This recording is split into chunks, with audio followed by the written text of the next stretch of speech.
Hi friends, 7th క్లాస్లో ఉన్నటువంటి 11th lesson అండి. జీవులలో శ్వాసక్రియ.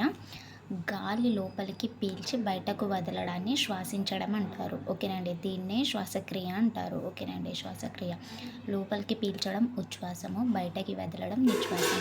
ఒక నిమిషంలో ఎన్నిసార్లు అయితే గాలిని లోపలికి పీల్చి బయటకు వదులుతామో దాన్ని శ్వాసక్రియ రేటు అంటామండి. ఓకేనండి, శ్వాసక్రియ రేటు అంటే ఒక నిమిషంలో జరిగే పని అండి. వదిలే గాలి వెచ్చగా తేమగా ఉంటుంది, అంటే వేడిగా ఉంటుంది. గాలిలో O2, carbon dioxide, oxygen, carbon డైఆక్సైడ్తో పాటు వివిధ వాయువులు అనేటివి కూడా ఉంటాయి. 78% నైట్రోజన్ ఉంటుందండి, ఆక్సిజన్ 21%, కార్బన్ డైఆక్సైడ్ 0.03% ఉంటుంది. వాయువులను పరీక్షించడానికి ఫినాఫ్థలిన్ సూచిక. ఓకేనండి, నెక్స్ట్ సున్నపు నీరు, వీటిని ఉపయోగిస్తాం వాయువులను పరీక్షించడానికి. ఏ వాయువు ఉంది ప్రజెంట్ అని చెప్పడానికి ఫినాఫ్థలిన్ సూచిక. ఓకేనండి, వాయువు ఫినాఫ్థలిన్ సూచికను ఉపయోగిస్తాం. కార్బన్ డైఆక్సైడ్ ఆవిష్కరణ అండి. బొగ్గును మండించడం వల్ల బూడిద వస్తుందని ప్రయోగం చేసింది వాన్ హెల్మెంట్. ఓకేనండి, బొగ్గును మండిస్తే బూడిద వస్తుందని మనకు కూడా తెలుసు, కానీ ఫస్ట్ ఎవరు కనుక్కున్నారండి? Van helmet. ఓకేనండి, బూడిద వాసన అంటే పొగ వస్తుంది కాబట్టి హెల్మెట్ పెట్టుకోవాలి అని గుర్తుంచుకోండి. ఓకేనండి, వామిటింగ్ వచ్చేలాగా ఉంది కాబట్టి వాన్ హెల్మెట్ కనుక్కోండు. బొగ్గును మండిస్తే బూడిద వస్తుంది, ఆ బూడిద మనకి హెల్త్కి ప్రాబ్లం చేస్తుంది, ముక్కులకు వెళ్ళొద్దు కాబట్టి వామిటింగ్ వస్తుంది కాబట్టి వాన్. హెల్మెట్ పెట్టుకుంటే కొద్దిగా సేఫ్ కాబట్టి హెల్మెట్ అని గుర్తుంచుకోండి. బొగ్గు బరువు బూడిద బరువు కంటే ఎక్కువ. ఓకేనండి, బొగ్గే ఎక్కువ బూడిద కంటే. బొగ్గు బరువు తగ్గడం వలన ఆ పదార్థం వాయువు. బొగ్గు బరువు తగ్గడం వల్ల ఏర్పడే పదార్థం అనేది వాయువు అండి. వాయు ధర్మాలను అధ్యయనం చేసింది జోసెఫ్ బ్లాక్. ఓకేనండి, వాయువులు ఎక్కువ వచ్చినాయి అనుకోండి, మనము గాలి పీల్చుకోవడానికి ఎట్లుంటుందండి? గాలి పీల్చుకోలేము, అంటే బ్లాక్ అయిపోతుంది అన్నట్టు. ఓకేనండి, బ్లాక్ అయిపోతుంది. వాయు ధర్మాలను అధ్యయనం చేసింది జోసెఫ్ బ్లాక్. వాయువులు ధర్మాలను గుర్తుకొస్తే మీకు ఖచ్చితంగా బ్లాక్ అవుతుంది, మన నోస్ బ్లాక్ అవుతుందని గుర్తుంచుకోవాలి. Joseph black 1756. 1756 సున్నపు రాయిని వేడి చేస్తే లేదా ఆమ్లంతో చర్య జరిపితే వాయువు అనేది ఏర్పడుతుందండి. ఓకేనండి, సున్నపు రాయిని వేడి చేస్తే లేకపోతే ఆమ్లంతో చర్య జరిపితే మనకి వాయువు ఏర్పడుతుంది. దీనిని స్థిరమైన గాలి అన్నారు. ఓకేనండి, ఇది స్థిరమైన గాలి.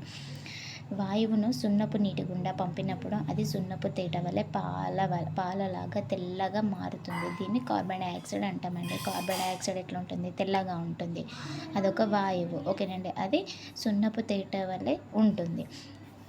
నెక్స్ట్ ఆక్సిజన్ ఆవిష్కరణ అండి. ఆక్సిజన్ ఆవిష్కరణ. కార్బన్ డైఆక్సైడ్ కనుగొన్నాక ఫస్ట్ కార్బన్ డైఆక్సైడ్ అండి. కార్బన్ డైఆక్సైడ్ను వాన్ హెల్మెంట్ కనుక్కున్నాడు కదండి. ఎస్, కార్బన్ డైఆక్సైడ్ను కనుక్కున్న తర్వాత 2 దశాబ్దాల తర్వాత, అంటే దాదాపు 20 సంవత్సరాలు. ఓకేనండి, 2 దశాబ్దాల తర్వాత O2ను కనుగొన్నారండి. ఓకేనండి, జోసెఫ్ ప్రిస్ట్లీ. ఓకేనండి, జోసెఫ్ ప్రిస్ట్లీ. ఆక్సిజన్ అనేది మనకే కాదు, ప్రిన్స్కి కూడా అవసరం అండి. ఓకేనండి, ఆక్సిజన్ అనేది మనకే కాదు, ఫస్ట్ ప్రిన్స్ కదండి, ఫస్ట్ ప్రిన్స్ కదా, ఆ ప్రిన్స్ అంటే రాజు, ప్రిన్స్కి ఆక్సిజన్ కావాలి, ఫస్ట్ ప్రిన్సే కనుక్కుంటాడు కాబట్టి ప్రిన్స్లీ అని ఒకటి గుర్తుంచుకోవాలి. ఓకేనండి, ప్రిస్ట్లీ. ఓకే, కాకపోతే ప్రిన్ అని గుర్తుంచుకుంటే మీకు డైరెక్ట్ ఐడెంటిఫై చేయొచ్చు. జోసెఫ్ ప్రిస్ట్లీ వివిధ రకాల వాయువులపైన ప్రయోగాలు అనే పుస్తకం కూడా రాశాడండి. ఓకేనండి, ఆక్సిజన్ని కనుగొన్నాడు, ప్లస్ వివిధ రకాల వాయువులపైన ప్రయోగాలు అనే పుస్తకాన్ని కూడా రాశాడు. లెవోయిజర్ గాలిలో ఉండే ముఖ్యమైన అణుఘటకానికి O2 అని పేరు పెట్టాడు. పేరు పెట్టకపోతే లేజీ అయిపోతామని లెవోయిజర్ O2 అని పేరు పెట్టాడండి. ఓకేనండి, లేజీ అయిపోతాం, వాయువు లేకపోతే లేజీ అయిపోతాం, అందుకే O2 అని పేరు పెట్టింది ఎవరండి? లెవోయిజర్. గ్రీకులో ఆక్సిజన్ అంటే ఆమ్లాలను తయారు చేస్తుందని అర్థం. ఓకేనండి, గ్రీకులో ఆక్సిజన్ అంటే ఏంటండి? ఆమ్లాలను తయారు చేస్తుంది. మనం పీల్చే ఆక్సిజన్ 210 ఉంటే మనం విడిచేది 165 అండి. ఓకేనండి, 210 నుండి 165 వదులుతామండి. నెక్స్ట్ కార్బన్ డయాక్సైడ్ 0.4 ఎంఎల్ తీసుకుంటే మిల్లీ లీటర్స్ తీసుకుంటే కార్బన్ డయాక్సైడ్ 40 ఎంఎల్ అనేది ఉంటుంది. ఓకేనండి. కార్బన్ డయాక్సైడ్ని తక్కువ తీసుకుంటాము 0.4, వదిలితే మాత్రము 40. ఓకేనా అండి. ఇక్కడ ఆక్సిజన్ 210 తీసుకుంటాము, 165ని వదులుతాము. ఇతర వాయువులు నైట్రేట్ 790 ఎంఎల్ మనం తీసుకుంటే ఇంకా ఇతర వాయువులు ప్లస్ నైట్రోజన్ 795 అనేది వదులుతామండి. మొప్పలు ఓకేనండి. మొప్పలు ఆక్సిజన్ను గ్రహిస్తాయి. కప్ప కానీ ఓకేనండి. చేపలు సంవత్సరానికి 2 సార్లు భూమి లోపలికి వెళ్ళి కప్ప విశ్రాంతి తీసుకుంటుంది. టాడ్పోల్ అనే డింబకం ఓకేనండి. టాడ్పోల్ డింబకంగా ఉన్నప్పుడు నీటిలో ఆక్సిజన్ని తీసుకుంటుంది. ఇదేంటండి టాడ్పోల్ ఓకేనండి. కప్ప చిన్నగా ఉన్నప్పుడు దాన్ని ఏమంటాం టాడ్పోల్ అంటాం కదండి. అది నీటిలో ఉంటే ఆక్సిజన్ని తీసుకుంటుంది. ఓకేనండి.